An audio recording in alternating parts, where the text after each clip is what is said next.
ফেলায়। বলতেছেন যে ভাই হুজুর সাল্লাল্লাহু আলাইহি ওয়াসাল্লাম মেহনত করতেছিলেন, সাহাবায়ে কেরাম রাদিয়াল্লাহু আনহুম আজমাইনের দিলের ভিতরে ঈমান আসতেছিল, তাদের জিন্দেগি তারা দাওয়াতকে জিন্দেগির মাকসাদ বানাইতেছিলেন। সর্ব অবস্থা তাদের ফিকিরে ছিল এক একজন মানুষ কিভাবে ইসলাম গ্রহণ করে। বলতেছেন যে তাদের হাঁটা উঠা বসা তাদের সর্ব অবস্থায় ফিকির ছিল যে এক একজন মানুষ কিভাবে দ্বীনের দিকে আসে, ইসলাম গ্রহণ করে।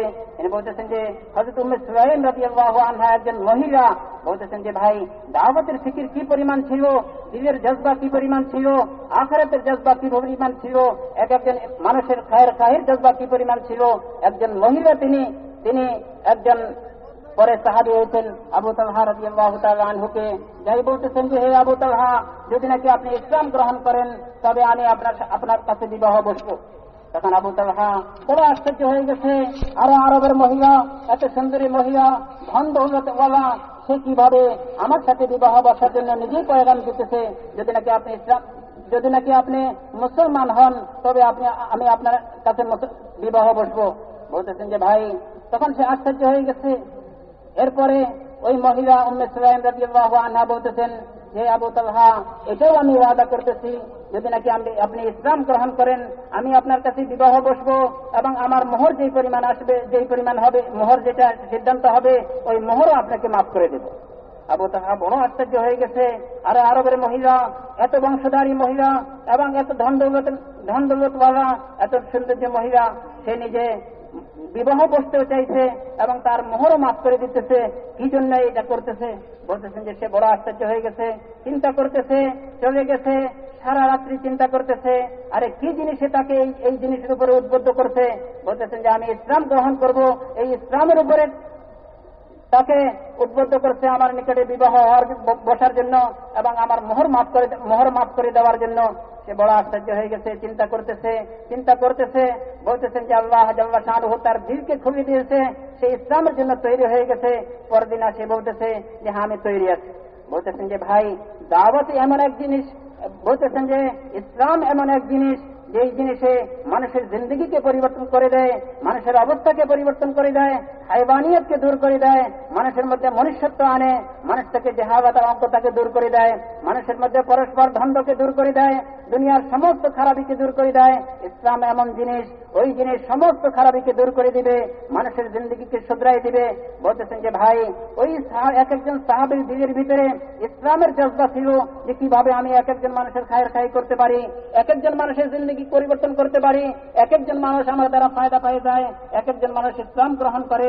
বলতেছেন যে ভাই ওনাদের চলাও এই জজবার সাথে ছিল, ওনাদের ব্যবসাও এই জজবার সাথে ছিল, ওনাদের উঠা বসাও এই জজবার সাথে ছিল, ওনাদের কথাবার্তাও এই জজবার সাথে ছিল, ওনাদের চিন্তাধারাও এই জজবার সাথে ছিল যে কিভাবে আমার দ্বারা এক একজন মানুষ ফায়দা পেয়ে যায়। এই জন্য বলতেছেন যে ভাই সাহাবায়ে কেরাম রাদিয়াল্লাহু আনহুম আজমাইনের সর্ব কাজের দ্বারা মানুষের জিন্দগি পরিবর্তন হয়েছে, মানুষের মধ্যে ইসলাম আসছে। বলতেছেন যে ভাই আমরাও যখন নাকি এই জজবার সাথে চলবো, আমাদের হাঁটা উঠা বসা এই জজবার সাথে হবে, আমাদের কথাবার্তা এই জজবার সাথে হবে, আমাদের ব্যবসা বাণিজ্য এই জজবার সাথে হবে, আমাদের বাহির হওয়া এই জজবার সাথে হবে যে এক একজন মানুষের কিভাবে জিন্দগি পরিবর্তন হওয়ার জন্য আমি মেহনত করতে পারি, আমি তার সাথে কিভাবে কথা বলতে পারি, আমি কিভাবে তাকে দাওয়াত দিতে পারি, আমি কিভাবে তার খাই করতে পারি। বলতেছেন যে ভাই যখন নাকি এই জজবার সাথে আমরা চলবো, আল্লাহ জাল্লা শানুহু কুদরতের দ্বারা মানুষের জিন্দগিকে পরিবর্তন করে দেবেন। আল্লাহ জাল্লা শানুহু কুদরতের দ্বারা পুরো দুনিয়ার মধ্যে মানুষের জিন্দগি পরিবর্তন করে দেবেন। বলতেছেন যে ভাই আবু তালহা রাদিয়াল্লাহু তাআলা আনহু সকালে বড় চিন্তা করেছেন, সারা রাত্র চিন্তা করে আল্লাহ জাল্লা শানুহু ওনার দিলকে পরিবর্তন করে দিয়েছেন। ওনার দিলের মধ্যে এই কথা আসছে, আরে ইসলাম কত বড় জিনিস, যেই জিনিসের উপরে একজন মহিলা তার মোহরকে পর্যন্ত মাফ করে দিতেছে। সে উম্মে সুলাইম রাদিয়াল্লাহু তাআলা আনহুর নিকটে আসছে আর আসি বলতেছে যে হ্যাঁ আমি তৈরি আছি, আমি ইসলাম গ্রহণ করব, তোমার সাথে তোমাকে বিবাহ করব। তখন হযরত উম্মে সুলাইম রাদিয়াল্লাহু তাআলা আনহা হযরত আবু তালহা রাদিয়াল্লাহু তাআলা আনহুকে নিয়ে হুজুর আকরাম সাল্লাল্লাহু আলাইহি ওয়াসাল্লামের নিকটে গেলেন এবং বললেন ইয়া রাসূলুল্লাহ এই ব্যক্তিকে আমি তৈরি করছি, আমি তার নিকটে বিবাহ বসবো এবং এটার উপরেও তৈরি করছি সে মুসলমান হবে, আমি তার নিকটে বিবাহ বসবো এবং আমার যত মোহর আছে ওই মোহরকেও মাফ করে দেব। হুজুর সাল্লাল্লাহু আলাইহি ওয়াসাল্লাম সর্বপ্রথম তাকে ইসলামের দাওয়াত দিলেন, ইসলাম গ্রহণ করছে। তারপরে উম্মে সুলাইম রাদিয়াল্লাহু তাআলা আনহার সাথে বিবাহ পড়াই দিলেন। বলতেছেন যে একজন মহিলা তার দিলের জজবা কি ছিল, তার সামনে জিন্দগির মাকসাদ কি ছিল। বলতেছেন যে ভাই আল্লাহ জাল্লা শানুহু কুদরতের দ্বারা তো পুরা দুনিয়ার অবস্থা পরিবর্তন করবেন, এটা আল্লাহ পাকের কুদরতি হাতে। যখন নাকি আমরা ওই জজবার সাথে চলতে থাকবো, ওই মেহনতের সাথে চলতে থাকবো, আল্লাহ জাল্লা শানুহু কুদরতের দ্বারা পুরা দুনিয়ার অবস্থাকে পরিবর্তন করে দেবেন। কিন্তু অবস্থা তো আল্লাহ পাক করবেন, কিন্তু আমাদের আমালের দ্বারা করবেন। আমাদের আমালের উপরে, আমাদের মেহনতের উপরে, আমাদের জজবার উপরে, আমাদের চলাফেরার মধ্যে যে জজবা থাকবে, ওই জজবার সাথে যখন নাকি আমরা এক একজন মানুষের খায়ের খাই চাইবো, এক একজন মানুষকে দাওয়াত দিব, এক একজন মানুষের জিন্দগির পরিবর্তন চাইবো, আমাদের জিন্দগিকে পরিবর্তন করব, আল্লাহ জাল্লা শানুহু কুদরতের দ্বারা পুরো দুনিয়াকে পরিবর্তন করে দেবে। हुजूर अकरम सल्लल्लाहु अलैहि वसल्लम, एक यहूदी का बच्चा बीमार पड़ गया, आप उसके घर तशरीफ ले गए। हालांकि वो यहूदी आपको सताता था, हर किस्म की तकलीफ पहुंचाता था, लेकिन दाई तो दाई है, हरेक के साथ खैर खाई का जज्बा, हरेक के साथ भलाई का जज्बा। आप सब तशरीफ ले गए, वो बीमार था, उसने आंख खोली और आपको देखा, आप उसकी तरफ मुतवज्जे हुए और फरमाया कुल ला इलाहा इल्लल्लाह। वो अपने बाप की तरफ देखने लगा, बाप भी खड़ा था जो हुजूर का दुश्मन है, हर तरह से सता रहा है। उसके बाप ने कहा अता अबुल कासिम, जो मोहम्मद सल्लल्लाहु अलैहि वसल्लम कह रहे हैं उनकी बात मान ले। फौरन उसने कलमा पढ़ा और थोड़ी देर आप सल्लल्लाहु और ठहरे और उसके बाद उसका इंतकाल हो गया। आपका चेहरा इंतहाई खिला हुआ था, खुश थे, चेहरे पर बशासत थी और अल्लाह का शुक्र अदा कर रहे थे। ए अल्लाह तेरा एहसान है, तूने मेरी वजह से इस शुक्र को जहन्नम से बचा लिया। मेरे दोस्तों, ये जज्बा है दाई का। दाई किसी से इंतकाम नहीं लेता, इसके अंदर इंतकाम का जज्बा नहीं होता, इसके अंदर माफ करने का जज्बा होता है। हर एक के साथ खैर खाई, हर एक के साथ भलाई, ये वो कर सकता है जिसका अल्लाह पर यकीन हो, अल्लाह की कुदरत पर यकीन हो, अल्लाह से मुलाकात का यकीन हो, अल्लाह से मिलने का यकीन हो, अल्लाह की ज़ियारत का यकीन हो, अल्लाह की रजा का यकीन हो, अल्लाह की कुदरत पर यकीन हो। मैं इसके साथ खैर खाई करूंगा, सारी कायनात का पैदा करने वाला रब्बुल आलमीन मेरे साथ खैर खाई करे, मैं इसको माफ करूंगा, अल्लाह मुझको माफ करेगा, मैं इसके ऐबों को छुपाऊंगा, अल्लाह मेरे ऐबों को छुपाएगा। जिसके दिल में ये यकीन पैदा हो जाएगा, मेरे दोस्तों, वो सारी इंसानियत का खैर खां बन जाएगा। अब जमातों में इसीलिए निकाला जाता है, हमारे दिलों के अंदर अल्लाह की जात पर, अल्लाह की सिफत रुबूबियत पर, अल्लाह की सिफत उलूहियत पर, अल्लाह के अस्मा पर, क़यामत के दिन पर, मरने के बाद की जिंदगी, जन्नत और जहन्नम और कब्र पर ऐसा यकीन पैदा हो जाए जैसा हम चीजों को देखते हैं और उसके नफा को जानते और यकीन करते हैं। इससे ज्यादा अल्लाह के नबी की खबरों पर यकीन करके और अल्लाह की खबरों पर यकीन करके मेरे दोस्तों, उस पर हमारा कदम उठाओ। इसको सीखने के लिए ये राह खुदा की मेहनत है। हमारी अपनी जिंदगियों में तब्दीली आए, हमारे अपने यकीनों में तब्दीली आए, हमारे अपने अखलाक में तब्दीली आए, हमारी अपनी इबादतों में जान आए, हमारा अपना ताल्लुक अल्लाह से मजबूत कायम हो जाए। मेरे दोस्तों, इसके लिए मेहनत है। তো বলতেছেন যে ভাই হুজুর আকরাম সাল্লাল্লাহু আলাইহি ওয়াসাল্লাম একদিন একজন ইহুদি ছেলে অসুস্থতাকে দেখতে গেছেন। বলতেছেন যে ভাই একজন দায়ের দিলের জজবা কি হবে, একজন দায়ের সিফাত আর গুণ কি হবে। বলতেছেন যে হুজুর সাল্লাল্লাহু আলাইহি ওয়াসাল্লাম ওই ইহুদির ছেলে অসুস্থতাকে দেখতে গেছেন। বলতেছেন যে অথচ এই ইহুদি হুজুর সাল্লাল্লাহু আলাইহি ওয়াসাল্লামকে কষ্ট দিত, হুজুর সাল্লাল্লাহু আলাইহি ওয়াসাল্লামকে গালিগালাজ করত, হুজুর সাল্লাল্লাহু আলাইহি ওয়াসাল্লামকে সর্বসময় কষ্ট দেওয়ার জন্য সে ফাঁদে থাকত, সর্বসময় চেষ্টা করত হুজুর সাল্লাল্লাহু আলাইহি ওয়াসাল্লামকে কিভাবে কষ্ট দিতে পারে। কিন্তু হুজুর সাল্লাল্লাহু আলাইহি ওয়াসাল্লামের দায়ী ছিলেন, দায়ের দিলের জজবা কি? বলতেছেন যে দায়ের দিলের জজবা হয়েছে কখনো প্রতিশোধ নিবে না, সর্ব অবস্থায় এক একজন মানুষের ভালাই চাইবে, এক একজন মানুষের খায়ের খাই করবে, এক একজন মানুষের খায়ের খায়ের জজবা দিলের ভিতরে থাকবে। হুজুর সাল্লাল্লাহু আলাইহি ওয়াসাল্লাম এই অবস্থায় ওই ইহুদির ছেলেকে দেখতে গেছেন। হুজুর সাল্লাল্লাহু আলাইহি ওয়াসাল্লাম সেখানে পৌঁছার পরে কিছুক্ষণ পরে ওই ছেলে চোখ খুললেন। এবং হুজুর সাল্লাল্লাহু আলাইহি ওয়াসাল্লামের দিকে দেখলেন। হুজুর সাল্লাল্লাহু আলাইহি ওয়াসাল্লাম তাকে বললেন, হে ছেলে, তুমি কলমা পড়ো, লা ইলাহা ইল্লাল্লাহ মুহাম্মাদুর রাসূলুল্লাহ। এই কথা বলার সাথে সাথে সে হুজুর সাল্লাল্লাহু আলাইহি ওয়াসাল্লামের দিকেও দেখতেছে এবং তার আব্বার দিকেও দেখতেছে। তখন আব্বা তাকে এই কথা বলতেছে, হে ছেলে, তুমি মুহাম্মদ সাল্লাল্লাহু আলাইহি ওয়াসাল্লামের কলমাকে পড়ে মুহাম্মদ সাল্লাল্লাহু আলাইহি ওয়াসাল্লামের অনুকরণ করো, তার কলমাকে পড়ো। এই কলমা পড়ছে, কলমা পড়ার পরে হুজুর সাল্লাল্লাহু আলাইহি ওয়াসাল্লাম কিছু সময় সেখানে ছিলেন। তারপরে সে ইন্তেকাল করছে। হুজুর সাল্লাল্লাহু আলাইহি ওয়াসাল্লাম বড় খুশি হয়েছেন, চেহারার মধ্যে বড় খুশির অবস্থা প্রকাশ হয়েছে। হুজুর সাল্লাল্লাহু আলাইহি ওয়াসাল্লাম আল্লাহ পাকের শুকরিয়া আদায় করছেন যে আল্লাহ জাল্লা শানুহু আমার হাতে একজন মানুষকে জাহান্নাম থেকে মুক্ত করছে।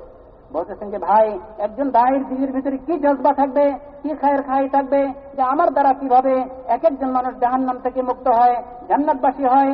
যতই মানুষ তার সাথে দুর্ব্যবহার করে, কখনো সে তার সাথে দুর্ব্যবহার করবে না। ইন্তেকাম আর প্রতিশোধের জজবা তার দিলের ভিতরে থাকবে না, বরং সর্ব অবস্থায় মানুষকে মাফ করতে থাকবে, সর্ব অবস্থায় মানুষের ভালাই চাইতে থাকবে, সর্ব অবস্থায় মানুষের খায়ের খাই করতে থাকবে। বলতেছেন যে ভাই, একজন দায়ের জজবাতে এটা হবে, এটা কখন কেউ হইতে পারবে?